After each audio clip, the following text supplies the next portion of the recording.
জীবনে যত রকমের ঝড় তুফান আসুক, অস্থির হওয়া যাবে না, অধৈর্য হওয়া যাবে না।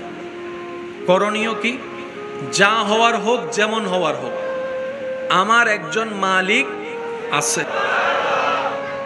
আমাদের একজন মালিক, তিনি সবকিছু দেখেন, তিনি সবকিছু শুনেন, এমন একজন মালিক আমার সাথে এখন যা হচ্ছে সব ওনার নজরে আছে। আর উনি চাইলে সেকেন্ডে রাত দিন হয়ে যায়, দিন রাতে রূপান্তর হয়, যিনি কোন বললেই ফায়াকুন হয়ে যায়, এমন একজন মালিক আমাদের।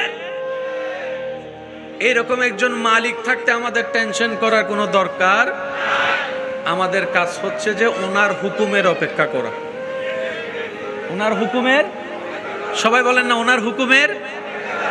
উনি যাই দিবেন সেটাই খুশি মনে আমরা আপন করে নিব। অধৈর্য, অস্থির হব না। চিৎকার দিয়ে বলেন ইনশাআল্লাহ। আরো জোরে বলেন ইনশাআল্লাহ। মনে রাখবেন, ধৈর্য এমন একটা নিয়ামত যেটার ফল আসবেই। ধৈর্যের ফল এটা আপনার চাচা, জেঠা, কাকা, মামা যতই যারাই অত্যাচার করুক না কেন,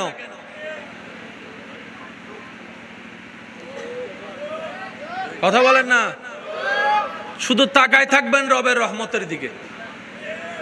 বিশ্বাস করেন ভাই, আপনার জন্য পৃথিবীর সবাই যদি দরজা বন্ধ করে দেয়, 100টা দরজা যদি বন্ধ হয়, রাস্তা বন্ধ হয়, লিখে রাখেন 1000টা দরজা রাস্তা আপনার আল্লাহ আপনার জন্য খুলে দিবে। আমি আপনার এলাকা সম্পর্কে তেমন ভালো জানি না, সবাইকে আমি চিনি না, তবে আমি বলছি আপনারা একটু মিলাই দেখেন।